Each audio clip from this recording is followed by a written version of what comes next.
Strega Nona.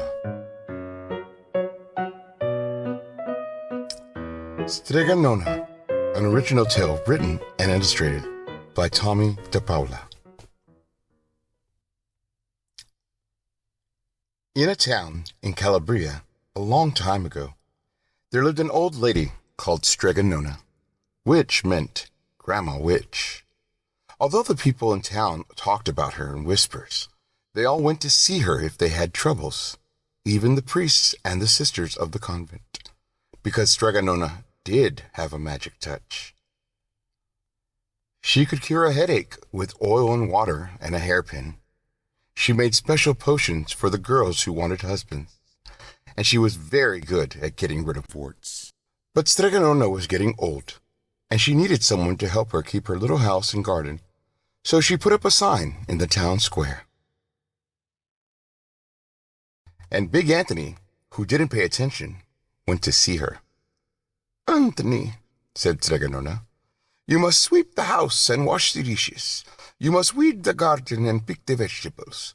You must feed the goat and milk her, and you must fetch the water. For this I will give you 3 coins, and a place to sleep and food to eat." "Oh, grazie," said Big Anthony. "The one thing you must never do," said Strega Nona, "is touch the pasta pot. It is very valuable, and I don't let anyone touch it." "Oh, see, yes," said Big Anthony. And so the days went by. Big Anthony did his work, and Strega Nona met with the people who came to see her for headaches and husbands and warts. Big Anthony had a nice bed to sleep in next to the goat shed, and he had food to eat. One evening, when Big Anthony was milking the goat, he heard Strega Nona singing. Peeking in the window, he saw Strega Nona standing over the pasta pot. She sang, "Bubble, bubble, pasta pot, boil me some pasta nice and hot. I'm hungry and it's time to sup. Boil enough pasta to fill me up." And the pasta pot bubbled and boiled and was suddenly filled with steaming hot pasta. Then Strega Nona sang, "Enough, enough, pasta pot. I have my pasta nice and hot. So simmer down my pot of clay until I'm hungry another day." "How wonderful," said Big Anthony. "That's a magic pot for sure." And Strega Nona called Big Anthony in for supper. But too bad for Big Anthony, because he didn't get to see Strega Nona blow 3 kisses to the magic pasta pot. And this is what happened. The next day, when Big Anthony went to the town square to fetch the water, he told everyone about the pasta pot, and naturally, everyone laughed at him, because it sounded so silly, a pot that cooked all by itself. "You better go and confess to the priest, Big Anthony," they said. "Such a lie." And Big Anthony was angry, and that wasn't a very good thing to be. "I'll show them," he said to himself. "Someday I will get the pasta pot and make it cook, and then they'll be sorry." The day came sooner than even Big Anthony would have thought, because 2 days later, Strega Nona said to Big Anthony, "Anthony, I must go over the mountain to the next town to see my friend Strega Amelia. Sweep the house and weed the garden, feed the goat and milk her, and for your lunch there are some bread and cheese in the cupboard. And remember, don't touch the pasta pot." "Oh, yes, yes, Strega Nona," said Big Anthony. But inside he was thinking, "My chance has come." As soon as Strega Nona was out of sight, Big Anthony went inside, pulled the pasta pot off the shelf, and put it on the floor. "Now, let's see if I could remember the words," said Big Anthony. And Big Anthony sang, "Bubble, bubble, pasta pot, boil me some pasta nice and hot. I'm hungry and it's time to sup. Boil enough to fill me up." And sure enough, the pot bubbled and boiled and began to fill up with pasta. "Aha!" said Big Anthony, and he ran to the town square, jumped on the fountain and shouted, "Everyone, Get forks and plates and platters and bowls. Pasta for all at Strega Nona's house. Big Anthony has made the magic pasta pot work." Of course, everyone laughed, but ran home to get forks and plates and platters and bowls. And sure enough, when they got to Strega Nona's, the pasta pot was so full it was beginning to overflow. Big Anthony was a hero.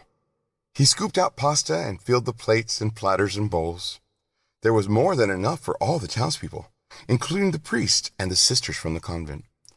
And some people came back for 2 and 3 helpings, but the pot was never empty. When all had had their fill, Big Anthony sang, "Enough, enough, my pasta pot. I have my pasta nice and hot. So simmer down, my pot of clay, until I'm hungry another day." But alas, he did not blow the 3 kisses. He went outside, and to the applause of the crowd, Big Anthony took a bow. He was so busy listening to compliments from everyone that he didn't notice the pasta pot was still bubbling and boiling, until a sister from the convent said, "Oh, Big Anthony, look!" And the pasta was pouring out of the pot all over the floor of Strega Nona's house and was coming out the door. Big Anthony rushed in and shouted the magic words again, but the pot kept bubbling. He took the pot off the floor, but the pasta kept pouring from it. Big Anthony grabbed a cover and put it on the pot and sat on it. But the pasta raised the cover, and Big Anthony as well, and spilled on the floor of Strega Nona's house. "Stop!" yelled Big Anthony. But the pasta did not stop, and if someone hadn't grabbed poor Big Anthony, the pasta would have covered him up. The pasta had all but filled the little house. Out of the windows and through the doors came the pasta, and the pot kept right on bubbling. The townspeople began to worry. "Do something, Big Anthony," they shouted.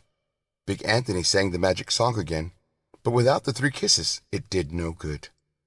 By this time, the pasta was on its way down the road, and all the people were running to keep ahead of it. "We must protect our town from the pasta," shouted the mayor. "Get mattresses, tables, doors, anything to make a barricade." But even that didn't work. The pot kept bubbling, and the pasta kept coming. "We are lost," said the people, and the priests and the sisters of the convent began praying. "The pasta will cover our town," they cried. And it certainly would have, had Strega Nona not come down the road, home from her visit. She didn't have to look twice to know what had happened. She sang the magic song and blew the 3 kisses, and with a sputter the pot stopped boiling and the pasta came to a halt. "Oh, grazie! Thank you, Strega Nona," the people cried. But then they turned on poor Big Anthony. "String him up!" the men of the town shouted. "Now wait," said Strega Nona. "The punishment must fit the crime." And she took a fork from a lady standing nearby and held it out to Big Anthony. "All right, Anthony. You wanted pasta from my magic pasta pot," Strega Nona said. "And I want to sleep in my little bed tonight. So start eating." And he did. Poor Big Anthony.